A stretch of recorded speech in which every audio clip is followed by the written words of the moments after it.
Aliens की तलाश वाले रिसर्चर्स ने एलियन तक अपनी बात पहुंचाने के लिए एक आसान तरीका खोज निकाला है। साइंटिस्ट ने एक ऐसा कोड बनाया है जिसे स्पेस में मैसेजेस भेजने में आसानी होगी, लेकिन ऐसा लगता है जैसे ये मैसेजेस उन्हीं एलियंस को समझ आ सकते हैं जो मैथ्स जानते हो या जिन्हें एस्ट्रोनॉमिकल ट्रेनिंग दी गई हो। अफसोस, ये मैसेजेस अनपढ़ एलियंस के लिए बिल्कुल भी नहीं है। 2000 में धरती पे ऐसा दौर चल रहा था जहां पे ज्यादातर साइंटिस्ट अपना वक्त एलियंस के रेडियो मैसेज के इंतजार में भले ही बर्बाद कर देते थे, लेकिन उन्हें कुछ हाथ नहीं लगता था। इसी से परेशान होकर 2009 में साइंटिस्ट ने सोचा कि अब एलियंस के मैसेजेस का इंतजार करने से बेहतर है कि हम ही उन्हें अपनी ओर से कुछ मैसेजेस भेजें। वैसे आइडिया बहुत अच्छा था और जल्द ही मैसेजेस भेजने के लिए कोड सिग्नल भी बन गया था, लेकिन साइंटिस्ट एलियन तक अपना मैसेजेस पहुंचाने में इतने बिजी हो गए थे कि उनका ध्यान इस बात पे गया ही नहीं कि जिस ट्रांसमिटेड मैसेज को वो भेजने वाले हैं उसे एलियंस समझ भी पाएंगे या नहीं। कैलिफोर्निया इंस्टीट्यूट ऑफ टेक्नोलॉजी के दो जियो साइंटिस्ट माइकल और रेचल का मानना है कि उन्होंने सक्सेसफुली ट्रांसमिटेड कोड को डेवलप कर लिया है, जिसे बड़ी आसानी से स्पेस में भेजा तो जा सकता है, लेकिन वो कोड एलियन के हाथ लगेगा या नहीं इसकी कोई श्योरिटी साइंटिस्ट शायद देना ही भूल गए हैं। दिखने में ये कोड ASCII यानी कि American standard code for information interchange की तरह नजर आता है।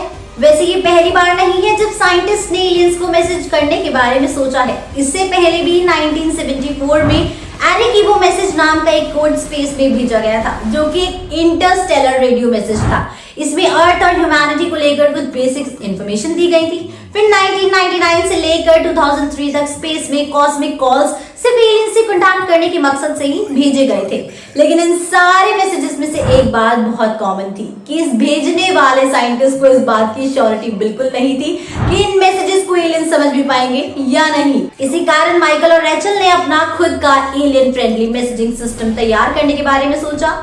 अब सवाल ये था कि इस कोड को कैसे टेस्ट किया जाए। इसी कारण माइकल ने पहले कोड डिजाइन किया, जिसके बाद रेचल ने उस कोड को डिकोड करने की कोशिश कर रहे एक एलियन का एक्ट किया। पहले भेजे गए कोड्स की तरह माइकल भी अपने 1 और 0 के स्ट्रिंग से बने कोड को रेडियो की मदद से स्पेस में भेजने वाले थे, लेकिन 90s में भेजे गए कोड्स को पिक्चर्स में ट्रांसलेट करना था। वहीं माइकल के कोड को मैथ इक्वेशन में बदलना था, यानी कि जिन एलियंस को मैथमेटिक्स नहीं आती वो इन मैसेजेस को समझ नहीं पाएंगे, क्योंकि वो इनको डिकोड ही नहीं कर पाएंगे।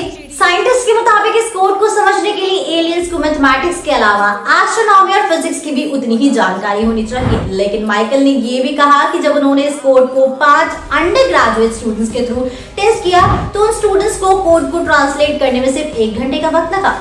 इसी कारण माइकल का ऐसा मानना है कि उनका ये कोड एलियंस के लिए उतना भी मुश्किल नहीं होने वाला है। वैसे तो माइकल और रेचल का ये प्रोजेक्ट 2009 में ही बनकर तैयार हो गया था, लेकिन कम फंडिंग होने के कारण इस कोड को अभी तक स्पेस में नहीं भेजा गया है।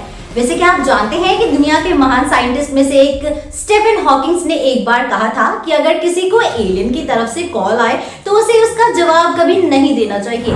वैसे दोस्तों, यहाँ पे फोन कॉल्स की बात नहीं हो रही है, बल्कि हम यहाँ स्पेस से मिलने वाले ट्रांसमिशन सिग्नल्स की बात कर रहे हैं। स्टीफन हॉकिंग पहले भी कई बार ये कह चुके हैं कि अगर किसी को एक्स्ट्रा टेरेस्ट्रियल कॉल्स आते हैं तो उसका जवाब ना दे।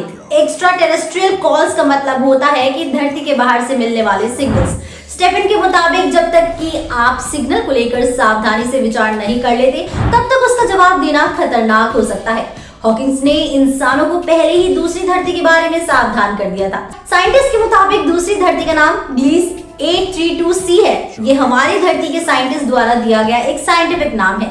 स्टीफन कहते हैं कि हमें एक दिन ग्लीस 832c जैसे प्लैनेट्स की ओर से सिग्नल मिल सकते हैं। हालांकि फिलहाल ग्लीस प्लैनेट पे लाइफ नहीं है। ग्लीस प्लैनेट पे एक साल में सिर्फ 36 दिन होते हैं और वहां का एटमॉस्फेयर भी काफी खराब है। या तो वहां पर हर वक्त फॉग रहता है या उससे भी खराब सिचुएशन होती है। वहीं उस प्लैनेट का एक हिस्सा हर वक्त सूरज की तरफ फेस करने लगता है।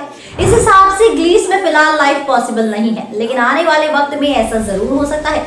तो दोस्तों, तब तक के लिए हम सिर्फ इंतजार कर सकते हैं। दोस्तों, ये थी हमारी आज की कहानी। अगर आपको ये कहानी पसंद आई है तो प्लीज इसको लाइक और शेयर करना बिल्कुल ना भूलें। इसी के साथ मैं अनुष्का त्यागी लेती हूँ आपसे इजाजत। बने रहिए और देखते रहिए बॉलीग्राफ स्टूडियोज को। हमारी आज की राइटर है ख्याति।